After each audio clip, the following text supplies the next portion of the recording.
ओम नमः शिवाय। हर हर महादेव। आज मार्गशीर्ष माह के कृष्ण पक्ष की प्रतिपदा तिथि और गुरुवार है। सारे विष्णु भक्तों को मार्गशीर्ष माह के शुभारंभ की हार्दिक शुभकामनाएं। कार्तिक का महीना समाप्त होकर मार्गशीर्ष माह की शुरुआत हो गई है।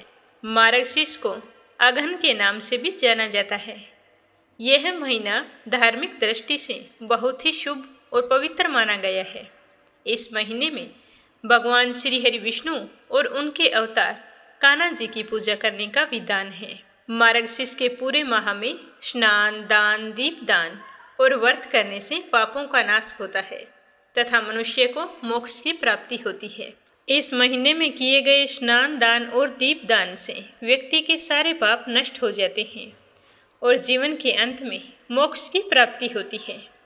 भगवान श्री कृष्ण ने श्रीमद् भगवत गीता में कहा है कि मासों में मैं मार्गशीर्ष हूँ, जिससे यह पता चलता है कि कान्हा जी को मार्गशीर्ष का महीना अति प्रिय है। मार्गशीर्ष के महीने में भगवान श्री हरि विष्णु, लक्ष्मी माता, कान्हा जी और तुलसी माता की पूजा की जाती है। इस महीने में ओम दामोदराय नमः, ओम नमो भगवते वासुदेवाय मंत्र का जाप करें। ऐसा करने से घर में धन और ऐश्वर्य का वास होता है। श्रीमद् भगवत गीता का पाठ भी करना चाहिए। मार्गशीर्ष के महीने में तुलसी जी और लक्ष्मी माता की एक साथ पूजा की जाती है। कहते हैं कि ऐसा करने से घर में धन वैभव का वास होता है। इसके साथ साथ चंद्रमा की पूजा करने से मानसिक समस्याओं से मुक्ति मिलती है। तो पूरे महीने नहाने के जल में थोड़ा सा गंगा जल और एक तुलसी का पत्ता डालकर स्नान करना चाहिए। इस महीने दीप दान का भी विशेष महत्व माना जाता है। शाम के समय तुलसी के पौधे के पास या फिर मंदिर में दीपक जलाना चाहिए और अपने सामर्थ्य अनुसार अन्न, वस्त्र, कंबल, गुड़ और तिल का दान करना चाहिए। मार्गशीर्ष का महीना आत्मिक शुद्धि और भक्ति के लिए सर्वश्रेष्ठ माना गया है। यह महीना इतना पवित्र और फलदायी है कि इस महीने में श्रद्धा पूर्वक किए गए शुभ कर्मों से व्यक्ति के लिए स्वर्ग के द्वार खुल जाते हैं और धन प्राप्ति के लिए मार्गशीर्ष माह में विशेष रूप से गुरुवार के व्रत किए जाते हैं। इस दिन माँ महालक्ष्मी जी की पूजा की जाती है। अब की बार महीने का शुभारंभ भी गुरुवार के दिन से हो रहा है, तो यह बहुत ही अधिक फलदायी है। जो बहनें अगहन गुरुवार का व्रत रख रही हैं वो इसी चैनल पर अगहन गुरुवार की व्रत कथा सुन सकती हैं। सर्च करें अगहन गुरुवार की कथा मीरा भक्ति और कथा सुनकर माँ लक्ष्मी जी का आशीर्वाद प्राप्त करें। अब अपने शुभारंभ करते हैं आज की कथा का। हमेशा की तरह सबसे पहले गणेश जी भगवान की कहानी। बोलो गणेश जी महाराज की जय हो। एक समय की बात है कि भगवान श्री हरि विष्णु का विवाह लक्ष्मी जी के साथ तय हो गया। विवाह की तैयारियां जोरों शोरों से होने लगी। सभी देवी देवताओं को निमंत्रण पत्र भेजे गए, परंतु गणेश जी को निमंत्रण नहीं दिया गया। इस तरह निमंत्रण पत्र देते और शादी की तैयारियां करते करते शादी वाला दिन आ गया। बारात जाने का समय हो गया। सभी देवता अपनी पत्नियों के साथ विवाह में उपस्थित हुए तो उन सब ने देखा कि गणेश जी कहीं पर दिखाई नहीं दे रहे हैं। तो वे सारे के सारे आपस में चर्चा करने लगे कि क्या बात है, गणेश जी को न्योता नहीं दिया या फिर गणेश जी आए नहीं हैं। सभी को यह जानकर बड़ी ही हैरानी हो रही थी। तभी सबने विचार किया कि चलो विष्णु जी के पास चलते हैं और उन्हीं से पूछते हैं। तो विष्णु जी के पास जाकर उन्होंने कहा कि हम आपसे एक बात पूछना चाहते हैं कि आपने गणेश जी को बुलाया नहीं या फिर वे अपनी इच्छा से आए नहीं। तो विष्णु जी कहने लगे कि गणेश जी के माता पिता को मैंने न्योता भेज दिया है, अगर वो आना चाहते तो आ जाते।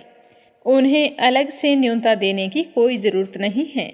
दूसरी बात यह है कि उनको 1.25 मन मूंग, 1.25 मन चावल, 1.25 मन घी और 1.25 मन लड्डू का भोजन दिन भर में चाहिए।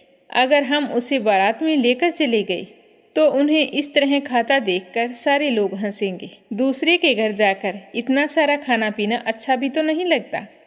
इस तरह वार्ता कर रहे थे तो किसी ने सुझाव दिया कि यदि गणेश जी आ जाएं तो क्या है, द्वारपाल बनाकर घर पर बैठा देना, कह देना कि तुम घर का ध्यान रखना, जिससे गणेश जी को यह नहीं लगेगा कि उन्हें बुलाया नहीं। तो विष्णु जी को यह बात पसंद आ गई और उन्होंने गणेश जी को न्योता भेज दिया।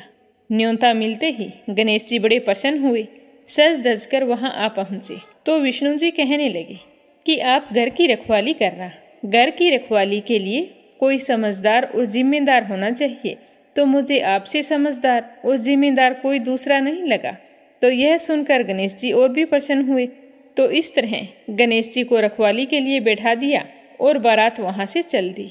नारद जी ने देखा कि गणेश जी दरवाजे पर बैठे हैं और बारात सारी चली जा रही है। तो वे गणेश जी के पास गए और पूछने लगे कि तुम बारात में नहीं जा रहे हो। तो गणेश जी भगवान कहने लगे कि मुझे तो घर की जिम्मेदारी दी है, कोई समझदार आदमी घर की रखवाली के लिए होना चाहिए, इसीलिए मैं तो यहाँ पर रुक गया हूँ। तो नारद जी कहने लगे कि उन्होंने आपका अपमान किया है। विष्णु जी तो आपको बुला ही नहीं रहे थे।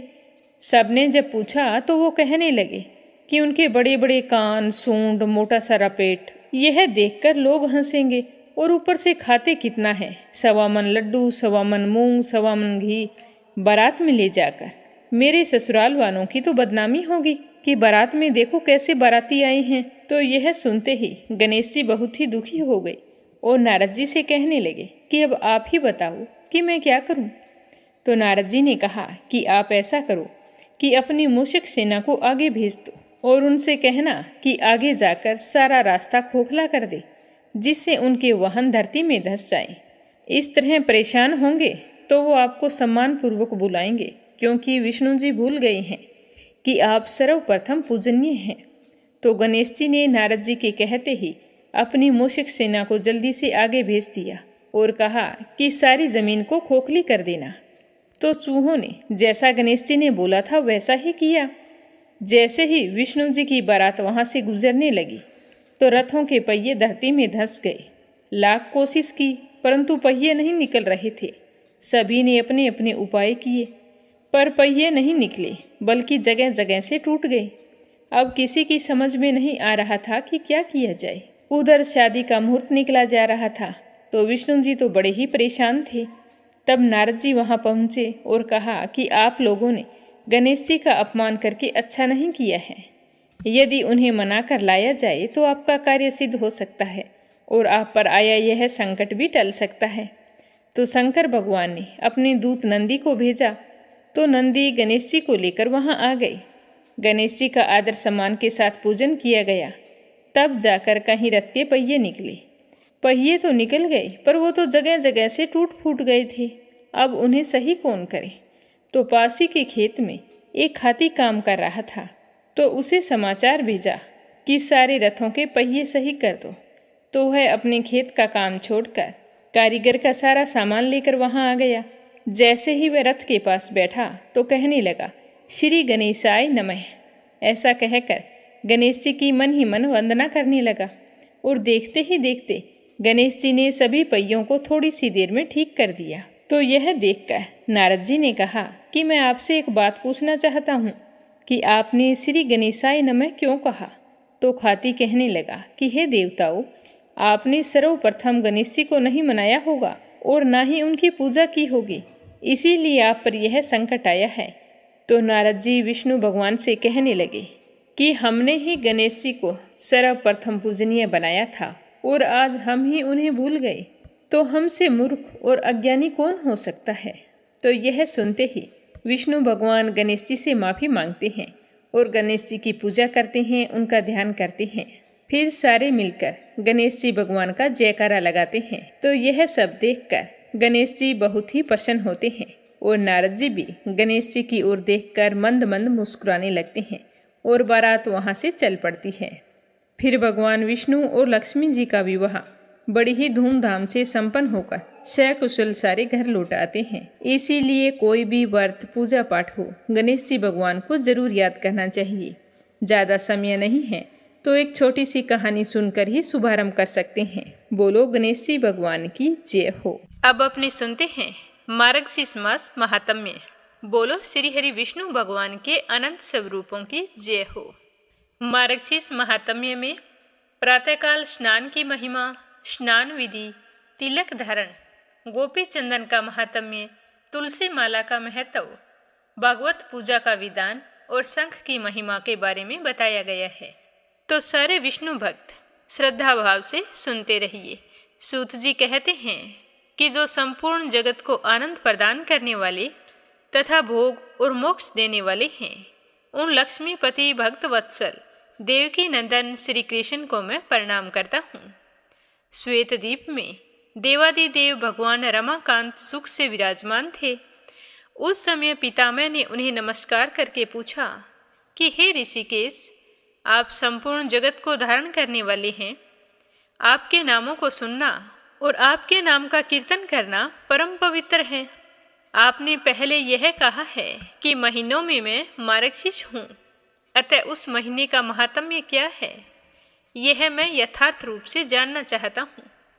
तो श्री भगवान जी कहने लगे कि हे ब्राह्मण, जो कोई पुण्य करने वाले मेरे भक्त हैं, उन्हें मार्गशीर्ष मास का व्रत अवश्य करना चाहिए, क्योंकि यह मेरी प्राप्ति कराने वाला है। मार्गशीर्ष का महीना मुझे सदैव प्रिय है। जो मनुष्य प्रातःकाल उठकर मार्गशीर्ष महीने में विधि पूर्वक स्नान करता है, उस पर संतुष्ट होकर मैं अपने आप को भी उसे समर्पित कर देता हूँ। इस विषय में एक इतिहास का उदाहरण दिया जाता है। इस पृथ्वी पर महात्मा नंदगोप सर्वत्र विख्यात थे। उनके रमणीय गोकुल में सहस्त्रों गोप कन्याएं थीं। उन सबका चित्त मेरे स्वरूप में लग गया। तब मैंने उन्हें मार्गशीर्ष में स्नान करने की सलाह दी। उन्होंने मेरे कहे अनुसार प्रतिदिन प्रातःकाल विधि पूर्वक स्नान और पूजन किया, हविष्यान भोजन किया और अपने इष्ट देव को नमस्कार किया। इस प्रकार विधि पूर्वक मार्गशीर्ष व्रत का पालन करने से मैं उन पर बहुत ही प्रसन्न हुआ और वरदान के रूप में मैंने अपने आप को ही उनके नाम अर्पित कर दिया। अतः सब लोगों को मार्गशीर्ष व्रत की विधि का पालन करना चाहिए। रात्रि के अंत में सुबह जल्दी उठें, विधि पूर्वक आचमन करके अपने गुरु को नमस्कार करें और आलस्य रहित होकर मेरा चिंतन करें। भक्ति पूर्वक सहस्त्र नामों का पाठ एवं कीर्तन करें। फिर मौन होकर गांव के बाहर जाएं। विधि पूर्वक मल मूत्र का त्याग करके हाथ मुंह धोवें। उसके बाद अनेकों कुल्ले करके अपने मुख को शुद्ध करें। और स्नान की विधि अब मैं तुम्हें बताता हूँ, ध्यान पूर्वक सुनना। एक तुलसी का पत्ता लें, फिर तुलसी की जड़ से थोड़ी सी मिट्टी उस पत्ते पर लेकर मूल मंत्र ओम नमो नारायण या फिर गायत्री मंत्र के द्वारा अभिमंत्रित करें। मंत्र से ही उस मृतिका को अपने अंग में लगाना चाहिए और उसके बाद विधि पूर्वक स्नान करना चाहिए। विद्वान पुरुष इस मंत्र से ही तीर्थ की कल्पना करें कि ओम नमो नारायण। इस मंत्र को ही मूल मंत्र माना गया है। स्नान करते समय कहना चाहिए कि हे गंगे, तुम भगवान विष्णु के चरणों से प्रकट हुई हो, इसीलिए वैष्णवी हो। श्री हरि विष्णु ही तुम्हारे देवता हैं। तुम जन्म से लेकर मृत्यु पर्यंत सभी पापों से मेरी रक्षा करो। इस प्रकार 7 बार बोलकर हाथ जोड़कर तीर्थ जल को प्रणाम करना चाहिए और 3, 4, 5 या 7 बार जल में गोता लगाना चाहिए। अगर घर पर स्नान कर रहे हैं तो दोनों हाथों में जल लेकर अपने चेहरे पर डालना चाहिए। और जो व्यक्ति तुलसी के जड़ की मिट्टी लगाकर स्नान करता है, उसे कहना चाहिए कि हे वसुंधरे, तुम्हारे ऊपर घोड़े और रथ चलते हैं। भगवान विष्णु ने तुम्हें अपने कदमों से नाप लिया था। हे मृतिके, मैंने जो दुष्कर्म किया है उसके सारे पाप तुम हर लो। उत्तम व्रत का पालन करने वाली देवी जैसे अग्नि से अग्नि प्रकट होती है, उसी प्रकार तुम समस्त प्राणियों की उत्पत्ति का अधिष्ठान हो। तुम्हें सैकड़ों भुजाओं वाले वराह अवतारधारी भगवान विष्णु ने समुद्र से बाहर निकाला था। तुम्हें नमस्कार है। इस प्रकार स्नान करके विधि पूर्वक आचमन करें और फिर शुद्ध वस्त्र धारण करें। उसके बाद पुनः आचमन करके देवताओं, पितरों तथा ऋषियों का तर्पण करने के बाद अपने माथे में तिलक करें। तिलक करते समय केशवाय नमः कहना चाहिए। भगवान केशव का चिंतन करना चाहिए। इस प्रकार उदर में नारायण, वक्षस्थल में माधव और कंठकूप में गोविंद, दाहिनी कुक्षी में विष्णु, दाहिनी भुजा में मधुसूदन, कानों के मूल भाग में त्रिविक्रम, वाम पार्श्व में वामन, बाईं भुजा में श्रीधर, पीठ में पद्मनाभ, गर्दन के पीछे दामोदर और मस्तक में भगवान वासुदेव का चिंतन करें। इस प्रकार भगवान विष्णु के सालोक्य की सिद्धि के लिए नित्य ऊर्ध्व पुंड्र धारण करना चाहिए। जो द्वारका की मृत्तिका को हाथ में लेकर उसे प्रतिदिन अपने ललाट में ऊर्ध्व पुंड्र करता है, उसके द्वारा किए जाने वाले सत्कर्मों का फल कोटि गुना हो जाता है। ललाट में गोपी चंदन का तिलक करने से मनुष्य अपने कर्मों का अक्षय फल पाता है। जो ब्राह्मण गोपी चंदन का सुंदर ऊर्ध्व पुंड प्रतिदिन अपने ललाट में धारण करता है, वह मेरे धाम में स्थित होता है और मैं लक्ष्मी जी के साथ उसके घर में सदैव निवास करता हूँ। मृत्यु काल में जिसकी भुजाओं में, ललाट में, हृदय में और मस्तक में गोपी चंदन लगा होता है, वह मुझ लक्ष्मीपति के लोक में जाता है। जिसके ललाट में गोपी चंदन विद्यमान है, उसको मेरे प्रभाव से ग्रह, राक्षस, यक्ष, पिशाच, नाग और भूत आदि पीड़ा नहीं देते हैं। हे चतुरानन, मेरा प्रिय करने के लिए तथा अपने कल्याण और रक्षा के लिए मेरा भक्त प्रतिदिन प्रातःकाल और सायंकाल मेरी पूजा करे और होम में एकाग्रचित होकर ऊर्ध्व पुंड धारण करे। यह संसार बंधन का नाश करने वाला है। और जो भक्त तुलसी काष्ठ की माला मुझे भक्ति पूर्वक निवेदन करता है और फिर प्रसाद रूप से स्वयं उसको धारण कर लेता है, उसके पातकों का नाश हो जाता है और मैं उसके ऊपर हमेशा प्रसन्न रहता हूँ। जिसके घर में तुलसी का काष्ठ, तुलसी का हरा या सूखा पत्ता रहता है, उसके घर में कलयुग का पाप नहीं फैलता है। इसीलिए तुलसी की माला को प्रयत्न पूर्वक धारण करना चाहिए। आंवले की माला भी पहले मुझे भक्ति पूर्वक निवेदित करें और उसके बाद स्वयं धारण कर ले, तो वह भी उत्तम फल देने वाली होती है। रतनमय सिंहासन की भावना करके उसके ऊपर अष्टदल कमल का चिंतन करें और फिर यह चिंतन करें कि उस कमल के प्रत्येक दल में ओम नमो नारायणा लिखा हुआ है। उस कमल पर बैठे हुए कोटि कोटि चंद्रमा के समान कांतिमान मुझ चतुर्भुज विष्णु जी का ध्यान करें। उस समय मेरे हाथों में महान शंख, चक्र और गदा सुशोभित है और मेरे नेत्र कमल दल के समान विशाल है। मेरा विग्रह समस्त शुभ लक्षणों से लक्षित है। वक्षस्थल में श्रीवत्स चिन्ह और कौस्तुभ मणि शोभा पा रही है। कटी प्रदेश में पीताम्बर शोभायमान है। मेरा स्वरूप दिव्य अलंकारों से अलंकृत, दिव्य चंदनों से चर्चित, दिव्य पुष्पों से सुशोभित तथा तुलसी के कोमल दल और वनमाला से विभूषित है। मेरी अंग कांति करोड़ों प्रभातकालीन सूर्यों के समान उद्भासित हो रही है। मेरे साथ समस्त शुभ लक्षणों से संपन्न दिव्य रूपा महालक्ष्मी जी भी विराजमान है। इस प्रकार मेरा ध्यान करते हुए एकाग्रचित होकर मेरे मंत्र का यथाशक्ति 1000 या 100 बार जप करना चाहिए। पहले इस तरह मानसिक पूजा करें और उसके बाद में पूजन सामग्रियों द्वारा विधि पूर्वक बाहरी पूजा करें। मेरा स्मरण करके पूजन के प्रारंभ में मंगल पाठ करना चाहिए। उसके बाद मेरे परम प्रिय 5 जन्य शंख की पूजा करनी चाहिए। जब शंख का पूजन करें तो कहना चाहिए कि 5 जन्य शंख तुम पूर्व काल में समुद्र से उत्पन्न हुए और भगवान श्री हरि विष्णु ने तुम्हें अपने हाथ में धारण किया तथा संपूर्ण देवताओं ने मिलकर तुम्हें संवारा है। मैं तुम्हें नमस्कार करता हूँ। तुम्हारी गंभीर ध्वनि से बादल डर जाते हैं, देवता और असुर थर्रा उठते हैं। तुम्हारी उज्जवल आभा 10,000 चंद्रमाओं से भी अधिक है। हे 5 जन्य, मैं तुम्हें नमस्कार करता हूँ। उसके बाद सुगंधित तेल से मेरे विग्रह में अभ्यंग करना चाहिए। फिर कस्तूरी के चंदन से उपटन आदि लगाना चाहिए। उत्तम गंध से वासित शुभ जल से स्नान कराना चाहिए। उसके बाद मेरी सामग्री मुझे चढ़ानी चाहिए। मुझे दिव्य वस्त्र और आभूषणों से अलंकृत करना चाहिए और सुंदर पुष्पों को भक्ति भाव से निवेदन करना चाहिए। धूप दीप जलाना चाहिए। प्रणाम करके आदरपूर्वक स्तुति करनी चाहिए। उसके बाद पलंग पर सुलाकर मंगल अर्घ्य निवेदन करना चाहिए। द्वादशी अथवा पूर्णिमा को यदि गाय के दूध से मुझे स्नान कराया जाए तो बड़े से बड़े पातकों का नाश हो जाता है।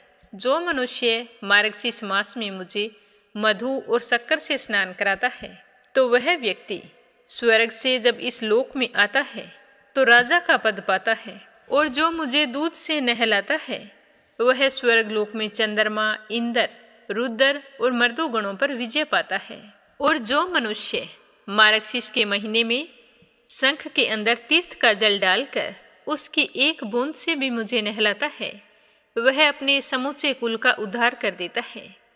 जो अगहन महीने में भक्तिपूर्वक शंख ध्वनि करके मुझे स्नान कराता है उसके पितर स्वर्ग लोक में प्रतिष्ठित होते हैं। जो शंख में जल लेकर ओम नमो नारायणा का उच्चारण करते हुए मुझे नहलाता है वह संपूर्ण पापों से मुक्त हो जाता है।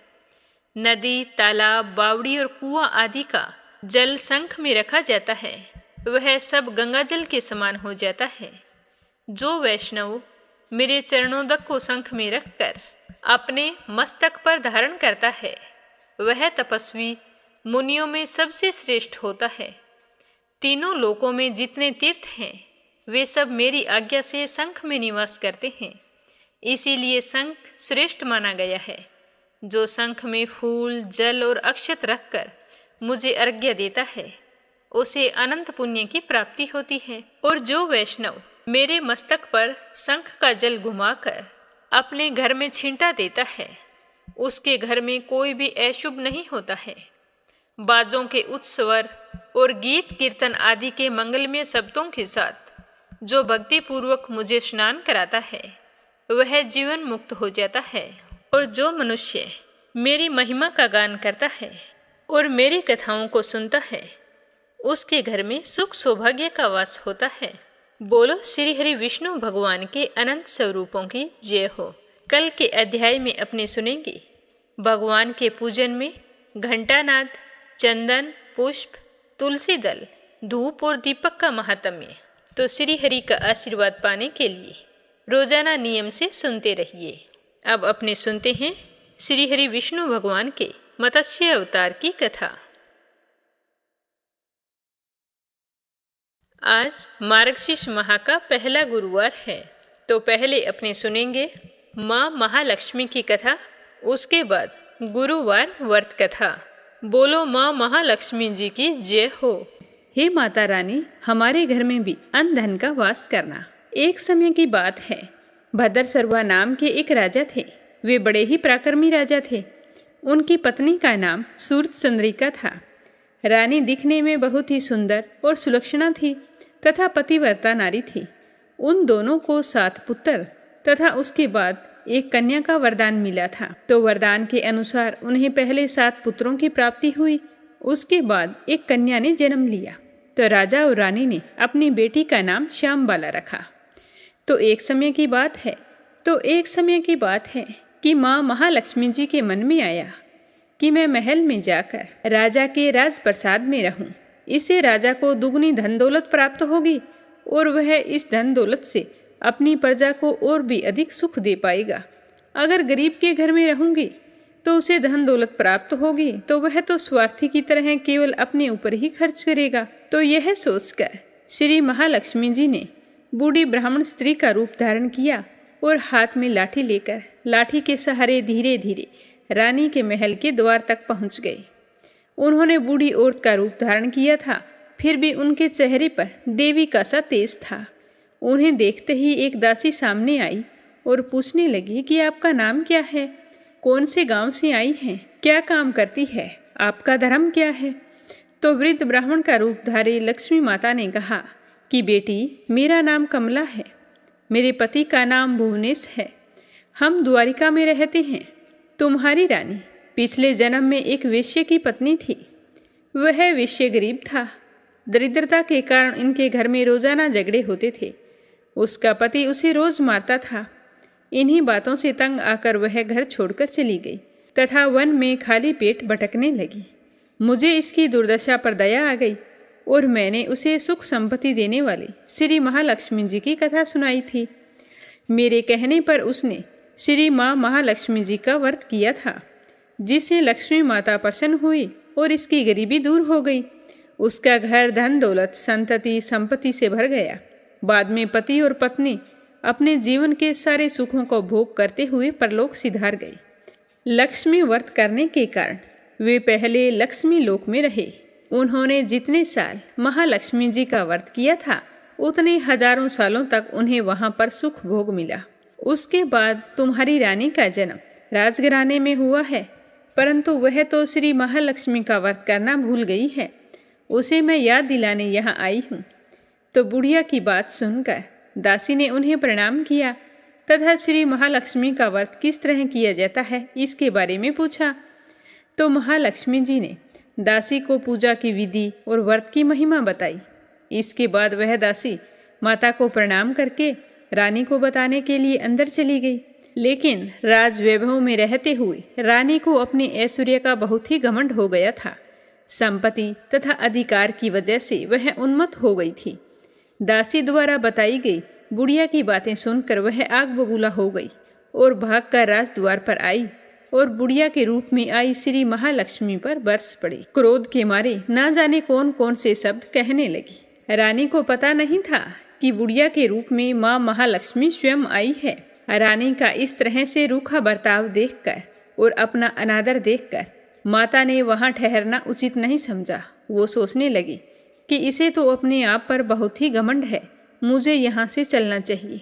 तो वह बुढ़िया के रूप में आई लक्ष्मी माता अपनी लाठी के सहारे धीरे धीरे महल से बाहर निकल गई और जंगल की तरफ जाने लगी। तो गांव में रास्ते में उन्हें राजकुमारी श्यामबाला मिली। तो श्यामबाला ने बूढ़ी औरत को देखते ही कहा कि माँ जी राम राम, आपको पहले कभी नहीं देखा, कहाँ से आई हैं और कहाँ जा रही हैं? तो लक्ष्मी माता कहने लगी कि बेटा, मैं तो तुम्हारी माँ से मिलने आई थी, उसे उसके पिछले जन्म के बारे में बताने के लिए। तो वो तो मुझ पर बरस पड़ी और मेरा अनादर किया है। मैंने तो उसे सिर्फ लक्ष्मी माता का व्रत करने के लिए बोला था। तो यह सुनते ही श्यामबाला ने अपनी ओर से माता महालक्ष्मी से माफ़ी मांगी और कहने लगी कि माँ जी, आप मुझे व्रत की विधि बता दो, मैं आपके बताई अनुसार व्रत जरूर करूँगी। तो माता रानी को उस पर दया आ गई। उन्होंने श्यामबाला को श्री महालक्ष्मी जी के व्रत के बारे में बताया। तो श्यामबाला ने पूरी श्रद्धा से श्री माँ लक्ष्मी का व्रत रखा।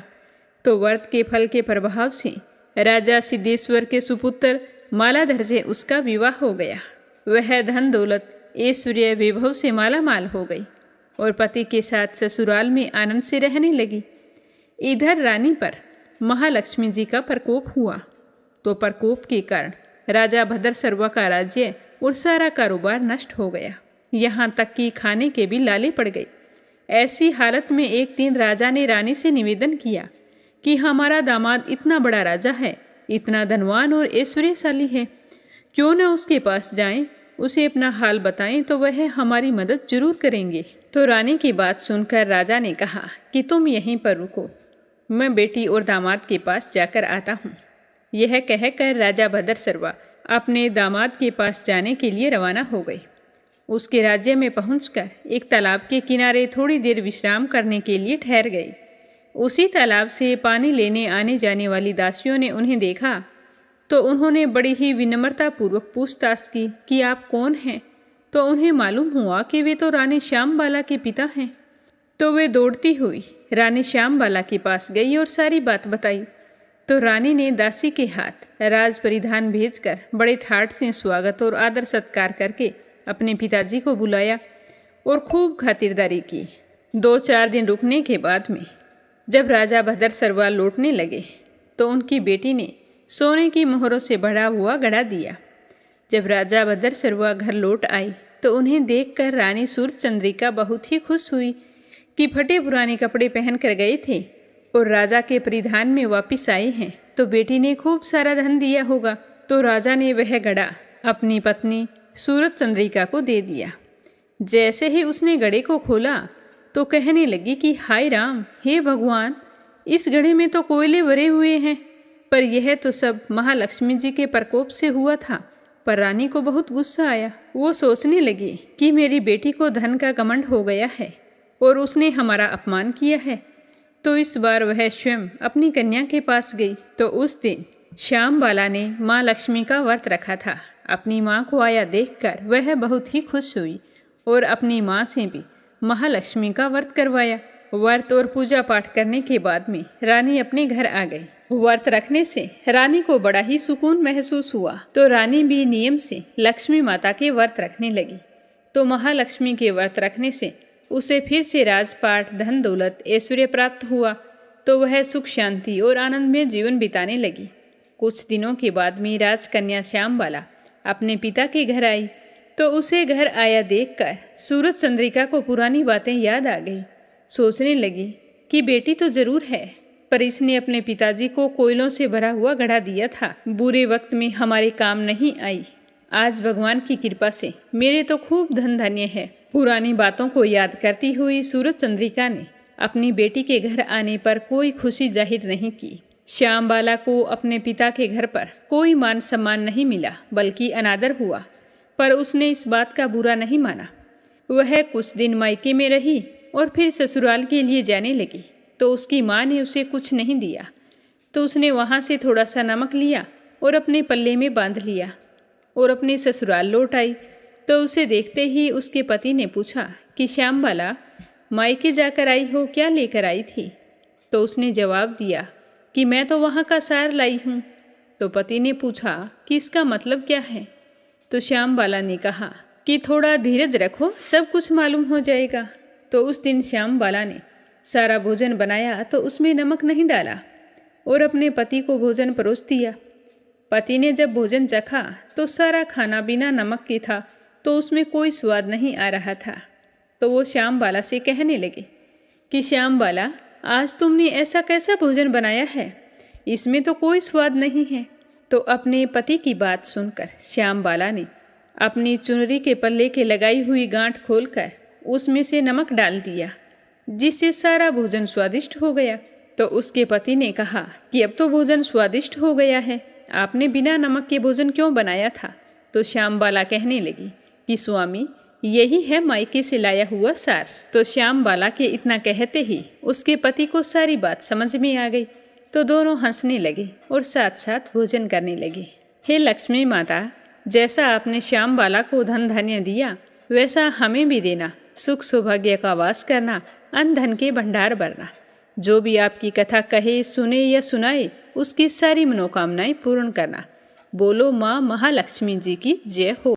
प्रेम भाव से कहिए, लक्ष्मीपति नारायण की जय हो। प्राचीन समय की बात है कि भारतवर्ष में एक प्रतापी और दानी राजा रहा करता था। वह बहुत ही धार्मिक प्रवृत्ति का था। अपनी प्रजा का पालन बहुत ही अच्छे तरीके से करता था। हर समय ज़रूरतमंद के काम आता और गरीबों और ब्राह्मणों की सहायता करता और उन्हें खूब दान दिया करता था। लेकिन राजा के दान करने की बात उसकी रानी को बिल्कुल भी अच्छी नहीं लगती थी। वह ना तो गरीबों को दान देती, ना ही भगवान का पूजन करती और राजा को भी कहती कि राजन, आप इस तरह से गरीब लोगों में धन मत लुटाओ। अगर आप ऐसा ही करते रहे तो एक दिन ऐसा आएगा कि हमारे खजाने में बिल्कुल भी धन राशि नहीं बचेगी। लेकिन राजा पर रानी की बातों का कोई असर नहीं होता था। एक दिन राजा शिकार खेलने वन को गए हुए थे और रानी महल में अकेली थी। उसी समय बृहस्पति देव ने सोचा कि क्यों न आज रानी की परीक्षा ली जाए। यह सोचकर गुरु बृहस्पति ने एक साधु का भेष धारण करके राजा के महल में भिक्षा के लिए आ गए और आवाज़ें देने लगे।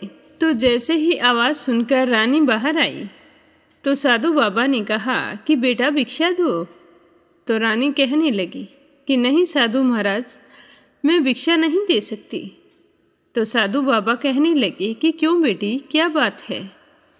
तो रानी कहने लगी कि हे साधु महाराज, मैं तो इस दान पुण्य से तंग आ गई हूँ। मेरे पति सारा धन लुटाते रहते हैं। मेरी तो इच्छा है कि इससे अच्छा तो ये हो कि हमारा सारा धन नष्ट हो जाए। फिर देखती हूँ कि राजा इस तरह दान कैसे करेंगे, क्योंकि इस धन को तो एक ना एक दिन ऐसे ही नष्ट होना है। क्योंकि राजा रात दिन गरीब लोगों में धन को लुटाते रहते हैं। तो रानी की बात सुनकर साधु बाबा ने कहा कि हे देवी, तुम तो बड़ी विचित्र हो। धन संतान तो सभी चाहते हैं, पुत्र और लक्ष्मी तो पापी के घर भी होने चाहिए।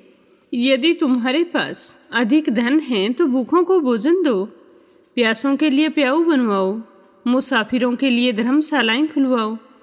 जो निर्धन लोग हैं, अपनी कुंवारी कन्याओं का विवाह नहीं करवा सकते हैं, उनका विवाह करवा दो। ये तो बड़ी सौभाग्य की बात है कि तुम्हारे पास बहुत अधिक धन है। बेटी, दान देने से कभी भी धन नष्ट नहीं होता है, वह तो 4 गुना हो जाता है। इसीलिए तुम अपने धन को अच्छे कामों में लगाओ।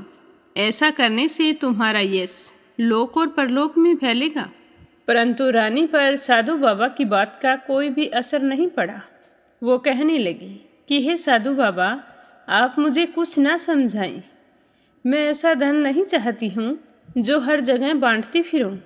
तो रानी की बात सुनकर साधु बाबा बड़े ही दुखी हुए और फिर कहने लगे कि बेटी, तुम्हारी अगर यही इच्छा है तो ऐसा ही होगा। मैं तुम्हें कुछ उपाय बताता हूँ जिनके करने से बहुत ही जल्द तुम्हारा सारा धन नष्ट हो जाएगा। तुम गुरुवार के दिन घर को गोबर से लीपना, फिर सिर धोकर स्नान करना, भट्टी चढ़ाकर कपड़े धोना। ऐसा करने से सारा धन नष्ट हो जाएगा। इतना कहकर साधु महाराज वहाँ से अंतर्ध्यान हो गए। यह सुनकर रानी बहुत ही खुश हुई। अब जैसे ही गुरुवार का दिन आया तो जो उपाय साधु बाबा ने बताए थे उन सभी का पालन किया, और ऐसा करने से केवल 3 गुरुवार बीते थे कि उनकी सारी धन संपत्ति नष्ट हो गई। भोजन के लिए राजा का परिवार तरसने लगा। अब तो ऐसे दिन आ गए थे कि उन्हें एक अन्न का दाना भी नसीब नहीं हो रहा था। तो एक दिन राजा ने रानी से कहा कि रानी, तुम यहीं पर रहो, मैं दूसरे देश को जाता हूँ, क्योंकि यहाँ पर मुझे सारे लोग जानते हैं। इसीलिए मैं कोई छोटा कार्य तो कर नहीं सकता। मैं थोड़ा बहुत धन कमा कर लाऊंगा, जिससे हमारा गुजर बसर अच्छे से हो जाएगा।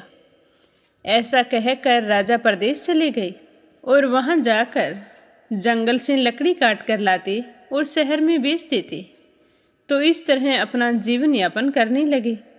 लेकिन लकड़ियाँ बेचने से राजा को ज़्यादा कुछ नहीं मिलता था। खुद का गुजारा बड़ी मुश्किल से होता था। और उधर पीछे राजा के जाते ही रानी और दासी बहुत ही दुखी रहने लगी। एक बार की बात है कि रानी और दासी को 7 दिन तक बिना भोजन के रहना पड़ा। दोनों भूख से व्याकुल हो उठी। तो रानी ने दासी से कहा कि दासी, पास ही के नगर में मेरी बहन रहती है, वो बड़ी धनवान है। तो उसके पास जा और भोजन की सामग्री ले आना। उससे कहना कि आपकी बहन ने कहा है, ताकि हमारा कुछ दिन तक अच्छे से गुजर बसर हो जाए, वरना भूख के मारे मेरे तो प्राण निकल जाएंगे। तो दासी रानी के कहे अनुसार उनकी बहन के पास गई। उस दिन गुरुवार का दिन था और रानी की बहन उस समय गुरुवार की व्रत कथा सुन रही थी। दासी ने रानी के पास जाकर कहा कि हे रानी जी, आपकी बहन ने मुझे आपके पास भेजा है। लेकिन रानी ने सामने से कोई जवाब नहीं दिया।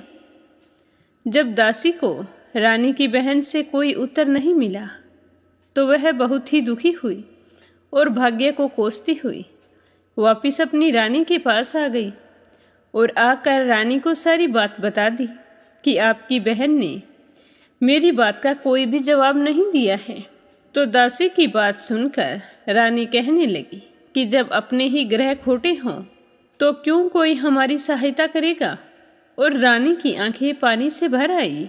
और उधर रानी की बहन पूजा समाप्त करके उठी तो सोचने लगी कि मेरी बहन की दासी पता नहीं क्यों आई थी मेरे नाम बोलने से वो अवश्य दुखी हुई होगी। मुझे जाना चाहिए।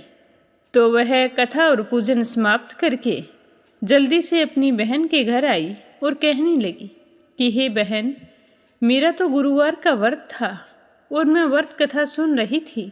जब तक कथा सुनते हैं तब तक ना तो बीच में उठते हैं और ना ही बोलते हैं, इसीलिए मैं चुपचाप बैठी थी। अब बताओ कि तुम्हारी दासी मेरे यहाँ क्यों गई थी? तो रानी कहने लगी कि बहन, मैं तुमसे क्या छिपाऊं? देखो, मेरे घर में खाने तक को अनाज नहीं है।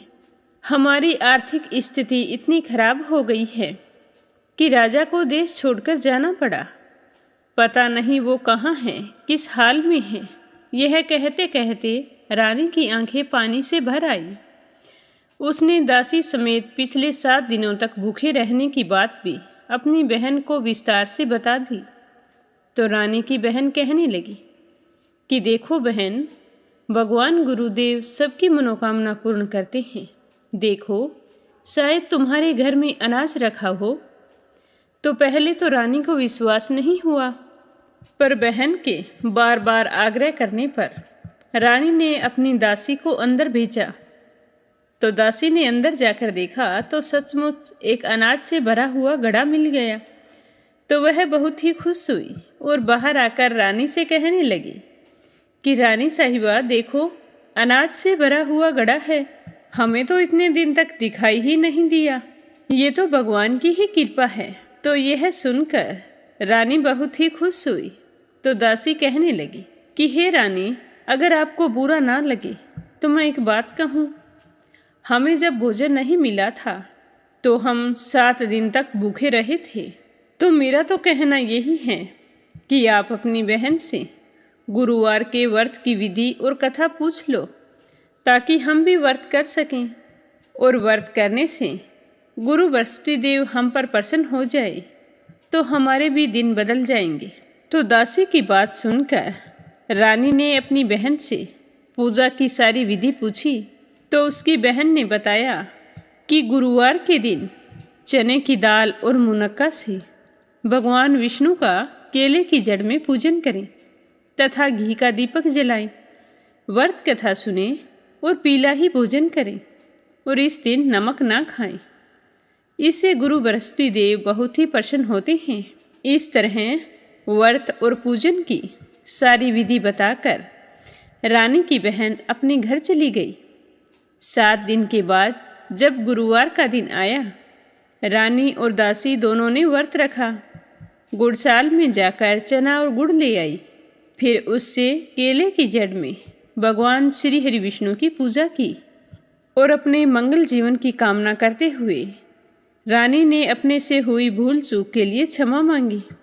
पूजा पाठ करने से दोनों को बहुत ही खुशी हुई, लेकिन फिर दोनों सोचने लगी कि पीला भोजन कहाँ से आएगा। यह सोच सोचकर दोनों बड़ी ही दुखी हो रही थी। उन्होंने पूरे श्रद्धा भाव से व्रत रखा था। तो गुरु बृहस्पति देव उनसे बहुत ही प्रसन्न थे। तो उन्होंने एक साधारण व्यक्ति का रूप धारण किया और 2 थालों में सुंदर पीला भोजन लाकर दासी को पकड़ाकर चले गए। भोजन देखकर दासी बहुत ही खुश हुई। फिर थाल लेकर अंदर आई और रानी से कहने लगी कि देखो रानी, भगवान ने हमारे लिए पीला भोजन भेजा है। तो रानी और दासी दोनों प्रेम पूर्वक भोजन करने लगी। उसके बाद से वे सभी गुरुवार को व्रत और पूजन करती। तो गुरु भगवान की कृपा से उनके पास फिर से धन संपत्ति आ गई। परंतु रानी फिर से पहले की तरह आलस्य करने लगी। तो एक दिन दासी रानी को समझाने लगी कि हे रानी, पहले भी तुम्हारे पास धन था तो तुम इसी तरह आलस्य करती थी। दान करने में, धन रखने में बहुत कष्ट होता था। तुम्हारी ही गलती की वजह से हमारा सारा धन नष्ट हो गया और हम दाने दाने के मोहताज हो गए। और अब हमें विष्णु भगवान की कृपा से धन मिला है तो तुम फिर से आलस्य करने लगी हो। हे रानी, मैं नहीं चाहती कि जो दुख हमने भोगे थे वो हमें फिर से भोगने पड़े। हे रानी, हमने बड़ी मुसीबतों के बाद यह धन पाया है। इसीलिए हमें इस धन को दान पुण्य में लगाना चाहिए। भूखे मनुष्यों को भोजन करवाओ, धन को शुभ कार्यों में खर्च करो, जिससे तुम्हारे कुल का यश बढ़ेगा, स्वर्ग की प्राप्ति होगी और तुम्हारे पितर प्रसन्न होंगे। तो दासी की बात सुनकर रानी ने अपने धन को शुभ कार्यों में खर्च करना शुरू कर दिया, जिससे पूरे नगर में उसका यश फैलने लगा, जिससे रानी को बहुत ही खुशी होती थी। अब रानी में आलस्य बिल्कुल भी नहीं रहा, पर राजा के तो वही हाल थे। जंगल में जाते, लकड़ियां काट कर लाते और फिर उन्हें बाजार में बेचकर अपने लिए भोजन की व्यवस्था करते। तो एक दिन राजा बहुत ही दुखी हो गए और एक पेड़ के नीचे आसन जमाकर बैठ गए। अपने पुराने दिनों को याद करके और आज की हालत देखकर राजा व्याकुल हो गए और दुखी होकर राजा रोने लगे। उस दिन गुरुवार का दिन था, तो राजा ने देखा कि निर्जन वन में एक साधु प्रकट हुए हैं। वो साधु के भेष में स्वयं गुरु भगवान थे। वो लकड़हारे बने राजा के सामने आए और कहने लगे कि हे लकड़हारे, तू इस सुनसान जंगल में चिंता मगन क्यों बैठा है? तो लकड़हारे ने दोनों हाथ जोड़कर प्रणाम किया और कहा कि हे साधु महाराज, आप तो सब कुछ जानने वाले हैं, मैं क्या कहूँ। इस तरह कहकर राजा रोने लगे और साधु को अपनी आत्मकथा सुनाई। तो लकड़हारे की बात सुनकर साधु बाबा ने कहा कि तुम्हारी पत्नी ने गुरुवार के दिन गुरु भगवान का निरादर किया है, जिसके कारण रुष्ट होकर उन्होंने तुम्हारी यह दशा कर दी है। अब तुम सारी चिंता छोड़ दो और मेरे कहने पर चलो, तुम्हारे सारे कष्ट दूर हो जाएंगे और भगवान विष्णु तुम्हें पहले से भी अधिक धन संपत्ति देंगे। तुम ऐसा करना कि गुरुवार के दिन कथा करना, व्रत रखना, 2 पैसे के चने मुनक्के लाकर उसका प्रसाद तैयार करना और 1 लोटा शुद्ध जल से भरकर उसमें शक्कर मिलाकर अमृत तैयार करना। कथा सुनने के पश्चात अपने सारे परिवार वाले और कथा सुनने वाले प्रेमियों में अमृत व प्रसाद बांटकर स्वयं भी उस प्रसाद को ग्रहण करना। अगर तुम ऐसा करोगे तो भगवान तुम्हारी सारी मनोकामनाएं पूर्ण कर देंगे। तो साधु के ऐसे वचन सुनकर लकड़हारा कहने लगा कि हे प्रभु, मुझे लकड़ी बेचकर इतना धन नहीं मिलता है कि मैं भोजन कर लेने के पश्चात भी कुछ बचा सकूं। मैंने रात्रि में अपनी पत्नी को व्याकुल देखा है। मेरे पास ऐसा कुछ नहीं है जिससे मैं उसकी खबर मंगा सकूं। तो लकड़हारे की बात सुनकर साधु बाबा कहते हैं कि तुम किसी बात की चिंता मत करो। गुरुवार के दिन तुम रोजाना की तरह लकड़ियां लेकर जब शहर को जाओगे तो तुमको रोजाना से दुगना धन प्राप्त होगा, जिससे तुम भली भांति भोजन कर लोगे और बृहस्पति देव की पूजा का सामान भी आ जाएगा। इतना कहकर साधु बाबा अंतर्ध्यान हो गए। धीरे धीरे दिन बीतते गए। फिर वही गुरुवार का दिन आया। लकड़हारा जंगल से लकड़ी काटकर जब शहर में बेचने के लिए गया तो उस दिन उसे और दिन से अधिक पैसा मिला, जिसे पाकर वह बहुत ही खुश हुआ और भगवान का धन्यवाद करने लगा। फिर लकड़हारे बने राजा ने चना और गुड़ आदि लाकर गुरुवार का व्रत किया, तो उसी दिन से उसके सभी कलेश दूर हो गए। परंतु जब दोबारा गुरुवार का दिन आया तो राजा व्रत रखना भूल गया और इससे गुरु बृहस्पति देव नाराज हो गए। उस दिन उस नगर के राजा ने विशाल यज्ञ का आयोजन किया था तथा शहर में यह घोषणा करवाई थी कि कोई भी मनुष्य अपने घर में भोजन नहीं बनाएगा और ना ही आग जलाएगा। अगर किसी ने भी मेरी आज्ञा का पालन नहीं किया तो उसे फांसी की सजा दी जाएगी। तो इस तरह की घोषणा सारे नगर में करवा दी गई। राजा की आज्ञा के अनुसार सारे लोग राजा के यहाँ जाकर भोजन करने लगे, लेकिन लकड़हारा कुछ देर से पहुँचा, इसीलिए राजा उसे अपने साथ घर लेकर आ गए और घर पर एक कमरे में बैठाकर भोजन करवा रहे थे। तो उसी समय रानी की दृष्टि उस खूंटी पर पड़ी जिस पर उसका नौलखा हार टंगा हुआ था। तो वो हार वहाँ पर दिखाई नहीं दिया। तो रानी ने सोचा कि जरूर इसी मनुष्य ने मेरा हार चुराया है। तो रानी ने उसी समय सिपाहियों को बुलाकर उसे कैद खाने में डलवा दिया। लकड़हारा बेचारा बहुत ही दुखी हुआ कि जो गुनाह मैंने किया ही नहीं उसकी सज़ा मुझे भुगतनी पड़ रही है। ना जाने मैंने पूर्व जन्म में कौन से बुरे कर्म किए थे जिसकी वजह से मुझे आज इतने दुख उठाने पड़ रहे हैं। तो इसी तरह दुखी होता हुआ वह लकड़हारा उसी साधु बाबा को याद करने लगा जो जंगल में मिला था। तो सच्चे मन से याद करते ही गुरु बृहस्पति देव साधु के रूप में वहाँ पर प्रकट हो गए और लकड़हारे की दशा को देखकर कहने लगे कि अरे मूर्ख, तूने गुरुदेव की कथा नहीं की और ना ही व्रत किया है, इसी कारण तुझे ये दुख प्राप्त हुआ है। लेकिन अब तुम्हें चिंता करने की कोई आवश्यकता नहीं है। अब की बार गुरुवार का दिन आएगा तो तुम्हें कारागार के दरवाजे पर 4 पैसे पड़े मिलेंगे। तो उनसे बृहस्पति देव की पूजा करना और व्रत रखना, ते सारे कष्ट दूर हो जाएंगे। ऐसा कहकर साधु बाबा अंतर्ध्यान हो गए और लकड़हारा गुरुवार का इंतजार करने लगा। जैसे ही गुरुवार का दिन आया तो लकड़हारे ने कारागार के दरवाजे की तरफ देखा तो वहाँ पर 4 पैसे पड़े थे। देखकर वह बहुत ही खुश हुआ और उन्हें उठाकर बृहस्पति देव की पूजा करने लगा। और पूजा समाप्त होने पर उसने बड़े ही विनम्र भाव से भगवान से कहा कि हे भगवान, मैं तो अनजान और अज्ञानी हूँ। मैं व्रत और पूजा पाठ के बारे में कुछ भी नहीं जानता हूँ। अगर मुझसे कुछ भूल चूक हो गई हो तो मुझे क्षमा करना। हे भगवान, मेरे दुख दूर करो। मैं अपने घर जाना चाहता हूँ। तो गुरुदेव उसकी पूजा से बहुत ही प्रसन्न हुए और उसी रात नगर के राजा को स्वप्न में जाकर कहा कि हे राजन, तुमने जिस आदमी को कारागार में बंद किया है वह निर्दोष है और वह एक राजा है। तुम सुबह होते ही उसे छोड़ देना। तुम्हारी रानी का हार उसी खूंटी पर टंगा हुआ है। अगर तुम ऐसा नहीं करोगे तो मैं तुम्हारा धन और राज्य सब कुछ नष्ट कर दूंगा।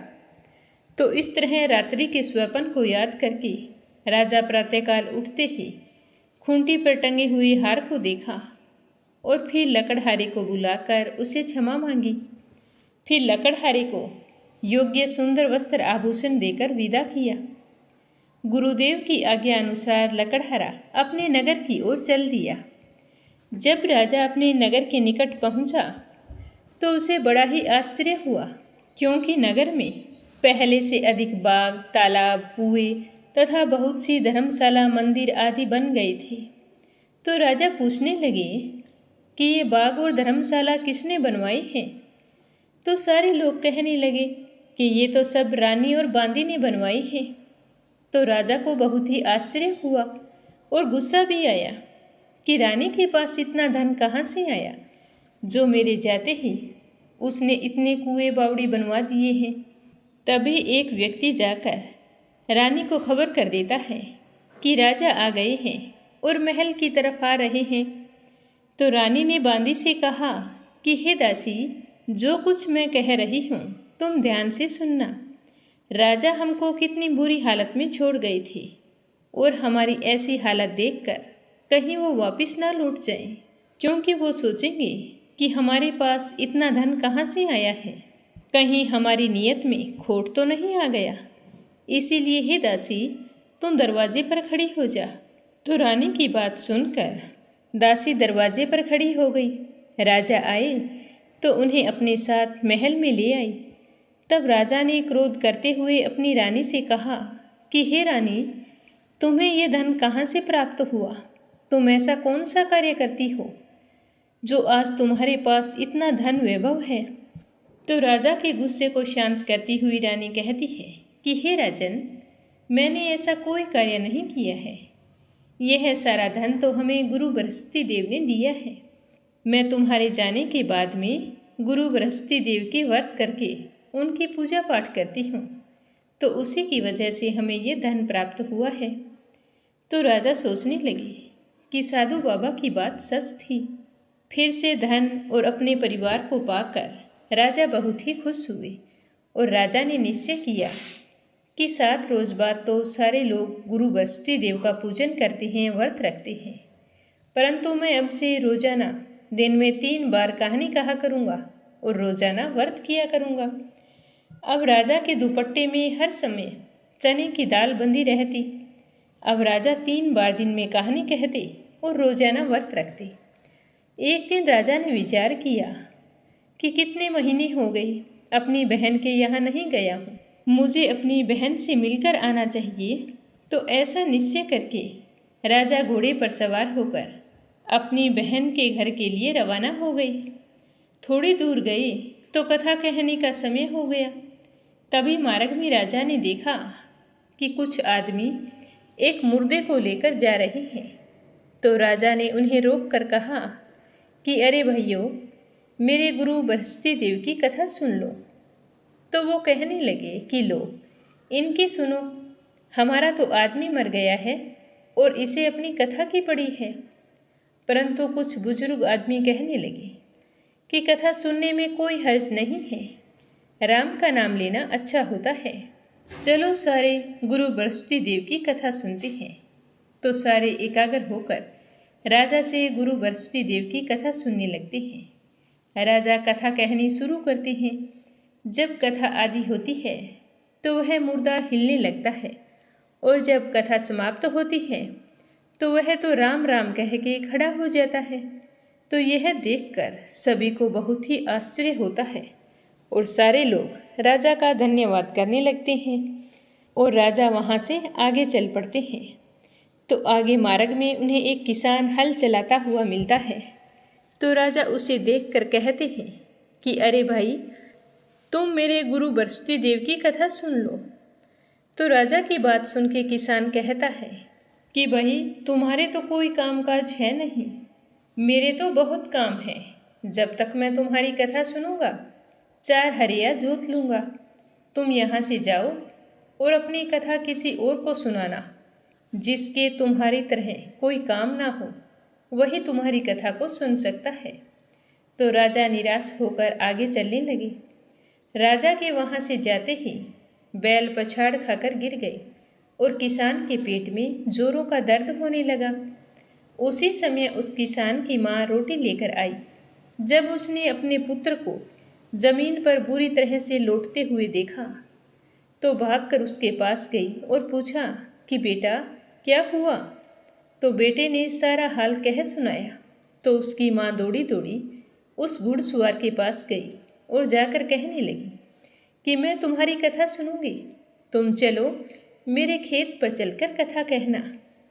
तो राजा उसकी माँ की बात सुनकर बहुत ही प्रसन्न हुए और उसके पीछे पीछे उसके खेत पर जाकर कथा कहनी शुरू की।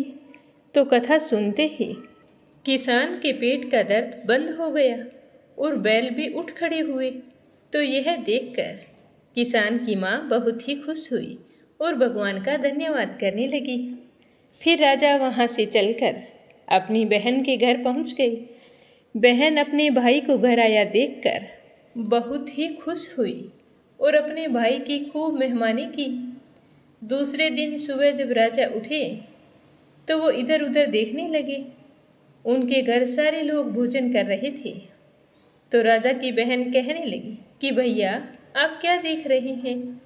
तो राजा ने अपनी बहन से कहा कि बहन, आप तो सारे लोग भोजन कर रहे हैं और मैं तो रोजाना गुरु बृहस्पति देव की कथा कहता हूँ।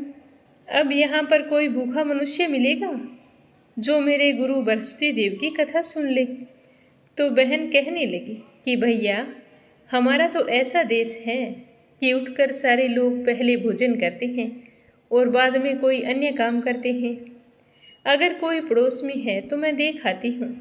ऐसा कहकर वो देखने के लिए चली गई, परंतु उसे ऐसा कोई व्यक्ति नहीं मिला जिसने भोजन ना किया हो।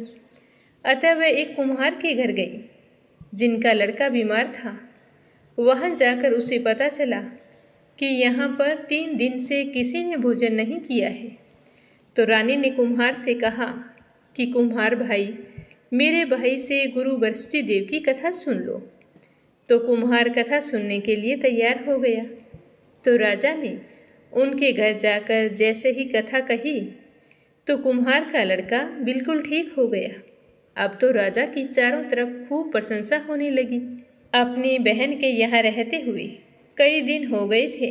तो एक दिन राजा ने अपनी बहन से कहा कि बहन, हम अपने नगर को जाना चाहते हैं। मैं चाहता हूँ कि तुम भी तैयार हो जाओ। तो राजा की बहन अपनी सास के पास जाकर कहती है कि माँ जी, मेरे भैया मुझे कुछ दिनों के लिए अपने साथ लेकर जाना चाहते हैं। तो उसकी सास कहती है कि हाँ हाँ, क्यों नहीं, चली जा, परंतु अपने लड़कों को साथ लेकर मत जाना, क्योंकि तेरे भाई के कोई औलाद नहीं है और हमारे बच्चों के साथ कहीं कोई ऊंच नीच हो गई तो हम क्या करेंगे। तो वह अपने भाई के पास आकर कहती है कि भैया, मैं तो चलूँगी, पर मेरा कोई भी बालक हमारे साथ नहीं जाएगा। तो राजा कहने लगे कि बहन, जब कोई बालक ही नहीं जाएगा तो तुम चलकर क्या करोगी। और राजा मन ही मन बड़े ही दुखी हुए। दुखी मन से अपने नगर को लौट आए।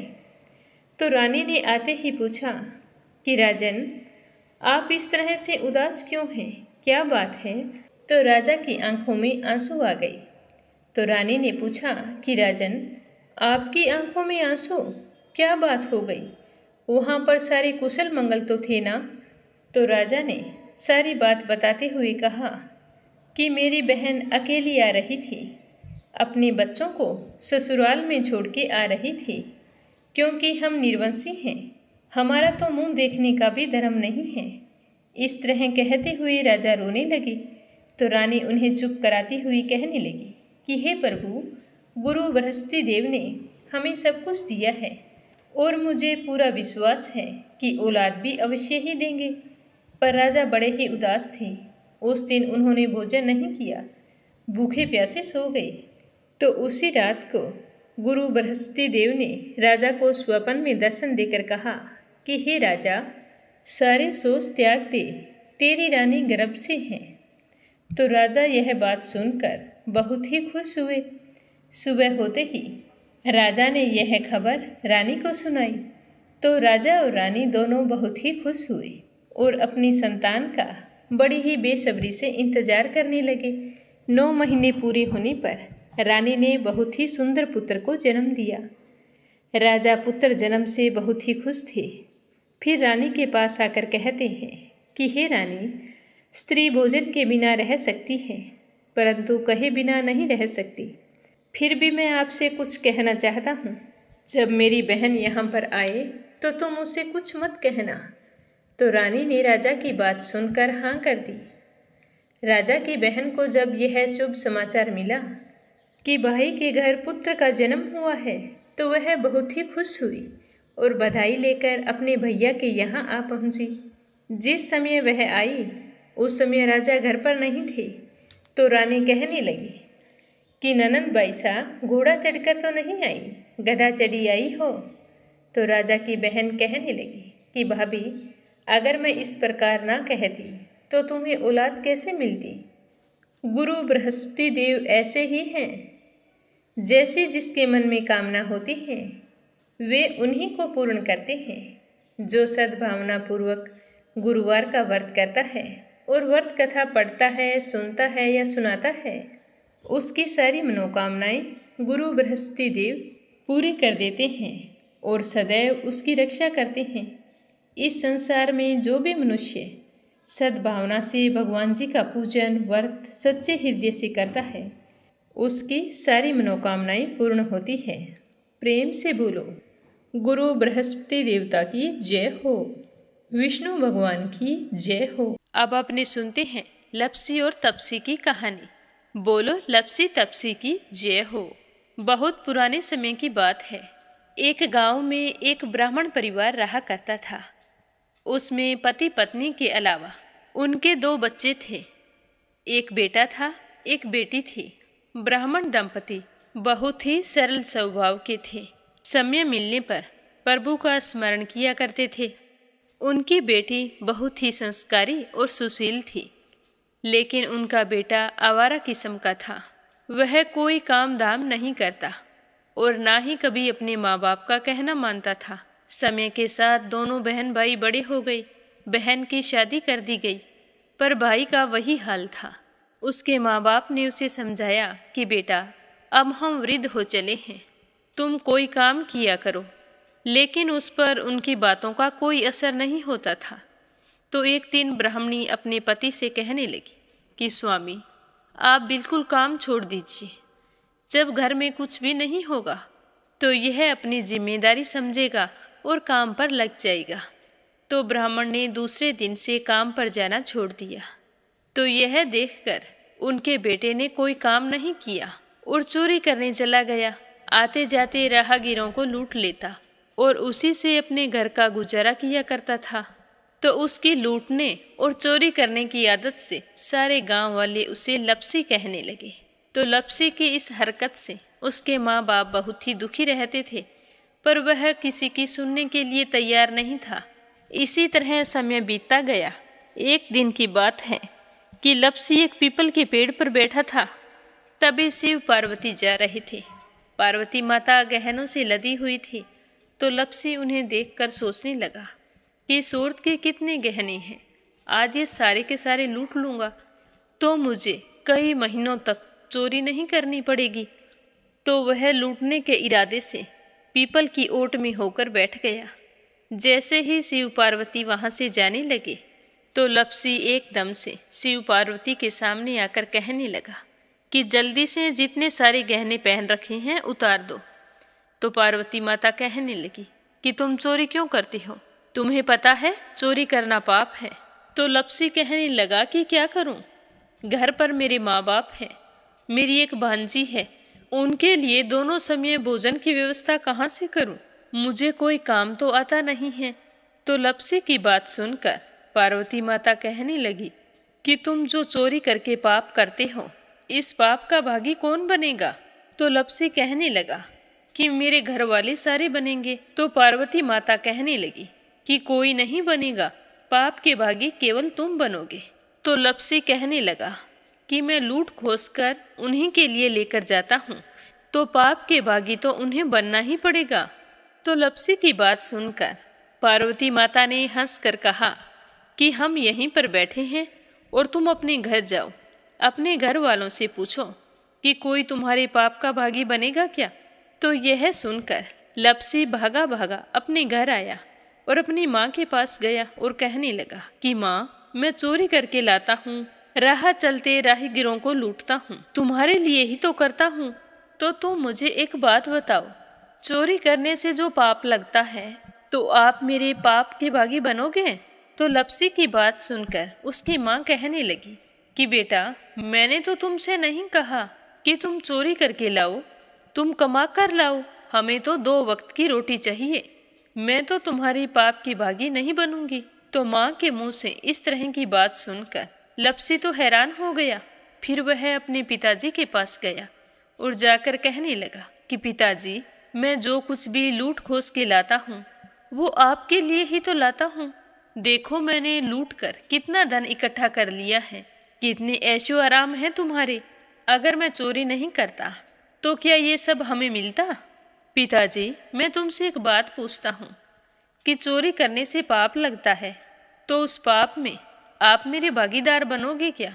तो लपसी की बात सुनकर उसके पिताजी कहने लगे कि बेटा, मैंने नहीं कहा कि तुम चोरी करके लाओ, तुम कमा कर लाओ, मैं तुम्हारे पाप का भागी नहीं बनूंगा।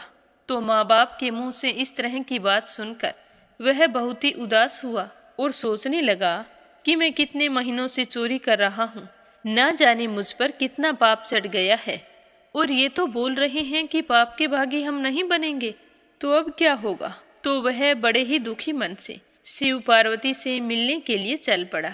जैसे ही घर से बाहर निकलने लगा तो उसकी छोटी सी भांजी दरवाजे पर खेल रही थी। उसे पता नहीं था कि पाप पुण्य क्या होता है। तो वो कहने लगी कि मामा, पाप की भागी मैं बनूंगी। तो उसके इस तरह कहते ही लपसी ने उसे गोद में उठाया और चल पड़ा।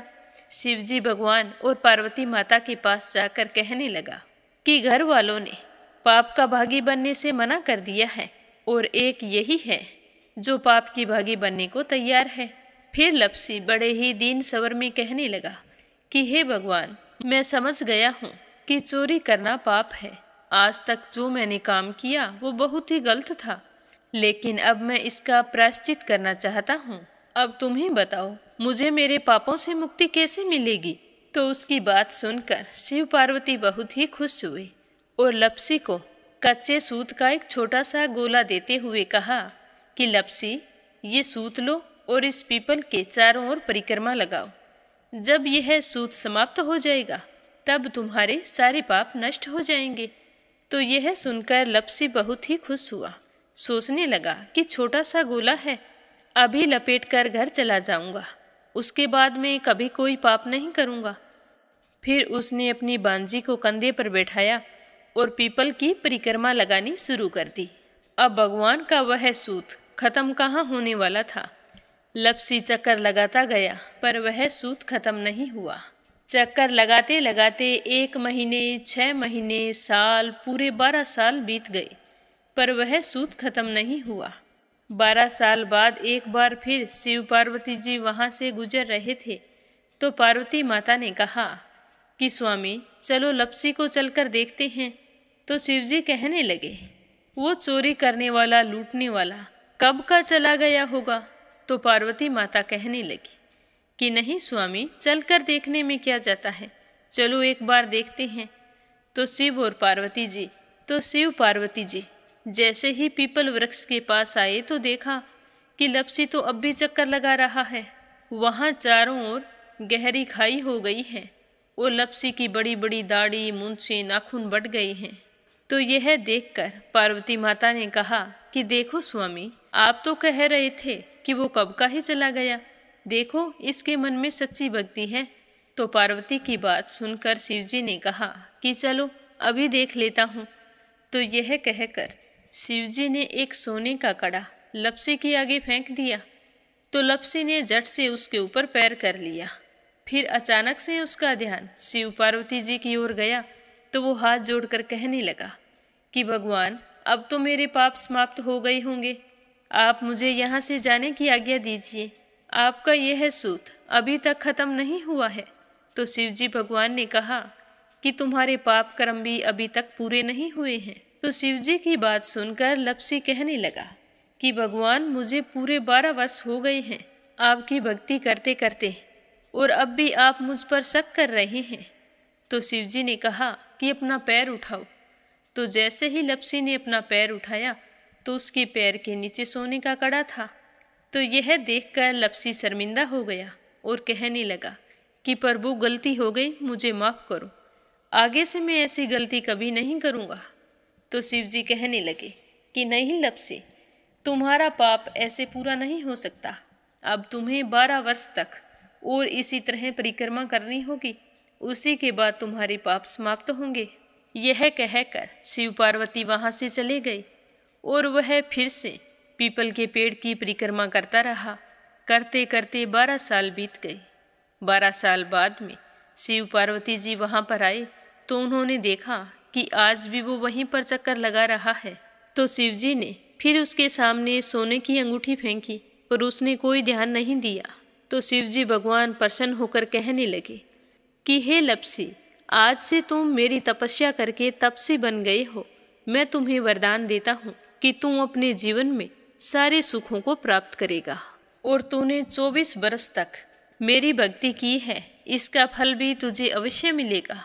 जो भी औरत गाय और कुत्ते की रोटी नहीं बनाएगी, उसका पुण्य फल तुम्हें मिलेगा। आंगन लीप कर दहलीज नहीं लीपेगी तो उसका पुण्य फल भी तुझे ही मिलेगा। अगर हमारे घर की बहन बेटी को हम सूट, तीवल या साड़ी भेंट स्वरूप देते हैं तो साथ में मोली का धागा और कुछ रुपये नहीं देंगे तो उसका पुण्य फल भी तुम्हें ही मिलेगा। अगर कोई दिए से दिया जलाएगा तो उसका पुण्य फल भी तुम्हें ही मिलेगा। अगर व्रत और पूजा पाठ में सारी कहानी सुन ले और तुम्हारी कहानी ना सुने तो उसका पुण्य फल भी तुम्हें ही मिलेगा। कहा जाता है कि तभी से सुबह पहली रोटी गाय की और सुबह की अंतिम रोटी छोटी बनाई जाती है और शाम को अंतिम रोटी बड़ी बनाई जाती है जो कुत्ते की होती है। और दिए से दिया भी नहीं जलाया जाता और घर की बहन बेटियों को सूट और तीवल के साथ भेंट स्वरूप कुछ रुपए भी जरूर दिए जाते हैं।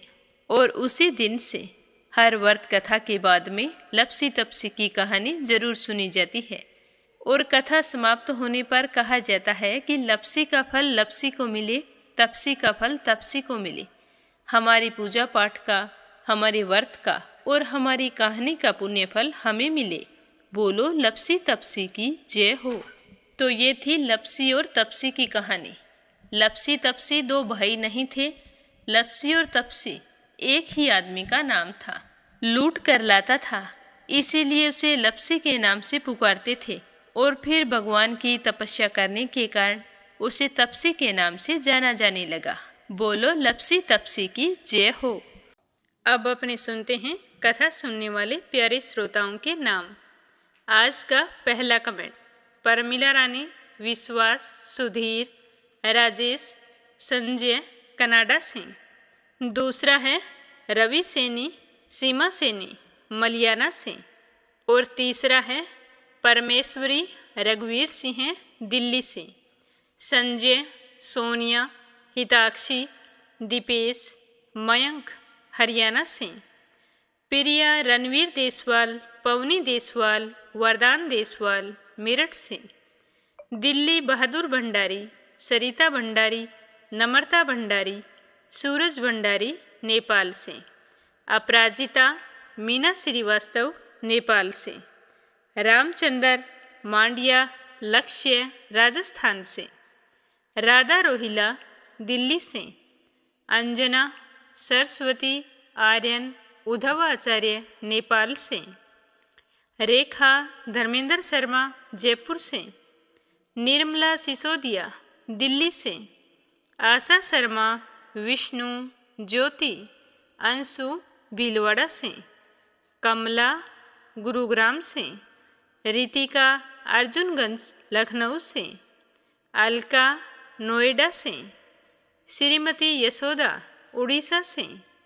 केशव, युग। शीतल, योगेश शर्मा, राजेंद्र, नीतू यादव, मथुरा से। सीमा जोशी, रवि कुमार जोशी, दिल्ली से। दीपा शर्मा, मुजफ्फरनगर से। यूएन तिवारी, इंदिरा तिवारी, लखनऊ से। विमला, नेपाल से।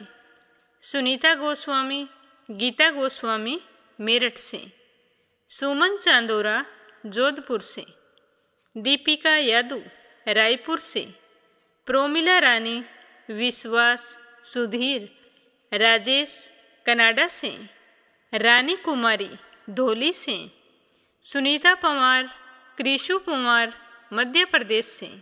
शोभा कुमार पुरोहित, अहमदाबाद से। अंशिका, वंदना वर्मा, इंदौर से। के लक्ष्मण दास, उमरकोट से। मीरा अग्रवाल, बंगाल से। मीनाक्षी आहूजा, पलवल से। वीणा कालड़ा, आगरा से। अनीता सिंगल, शाश्वत सिंगल, देहरादून से। राज रानी, सहारनपुर से। मनोज सिंह चंदेल, दिल्ली से। दीपक कुमारी शर्मा, सहारनपुर से। महेंद्री देवी दादरी। बीनू मेहरा, दिल्ली से। श्रीमती शर्मा, अलीगढ़ से। मनोज कुमार, आशा देवी, शुभम, अंकुश, श्रीचंद यादव, गया, बिहार से। सुनीता रानी, मेरठ से। सविता यादव, निहाल यादव, प्रयागराज से। अनिल चतुर्वेदी, कल्पना चतुर्वेदी, धीरज चतुर्वेदी, अमित चतुर्वेदी, मिधीर चतुर्वेदी, राध्या चतुर्वेदी, मध्य प्रदेश से। बीना, देविका, कनिका वाशने, अलीगढ़ से। मधु कोशी, कलान से। लखनलाल राय, भोपाल से। यमलाल पांडे, पवित्र पांडे, गौरव पांडे, नेपाल से। संजू सैनी, सुनीता सैनी, सेखाड़ा से। आन्या, अथरव, आयुष, दिनेश, प्रीति अग्रवाल महाराष्ट्र से, मीनू वालिया दिल्ली से, राजेंद्र शर्मा, यश शर्मा, तरुण शर्मा, गीता देवी दिल्ली से, मिथिलेश राजपूत ग्वालियर से, मंजुला कपूर पंजाब से, सुनीता तुंतुवाई मध्य प्रदेश से, सरला रानी करणपुर से, नीलम जायसवाल हैदराबाद से, ट्विंकल शर्मा संभल, चंद्रकांता दिल्ली से, गीता गोस्वामी, सुनीता गोस्वामी, खुशी गोस्वामी मेरठ से, किरण पानीपत से, सरोज अग्रवाल जबलपुर से, रुक्मणी शर्मा अंबाला से, नारायण दास दिल्ली से, ज्योति शामली से,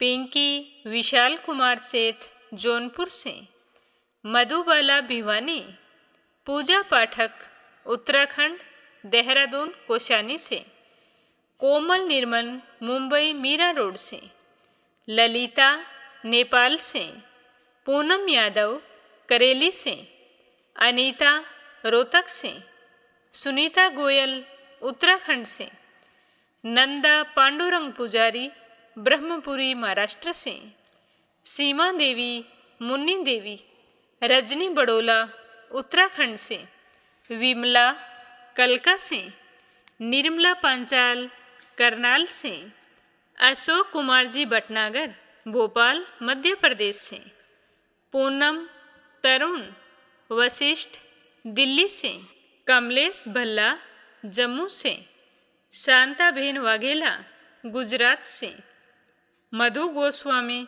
बीकानेर से, मंजू चौधरी भीलवाड़ा से, सुदेशना रमा शर्मा पंजाब से, शशि वर्मा, अंजलि वर्मा, करण वर्मा पंजाब से, माला सनावत, दुलारी केवट इटारसी से, अपराजिता, मनीषा, मधुलिका, अनुभव, सावित्री कश्मीरी भोपाल से, किरण बहोत्रा सहारनपुर से।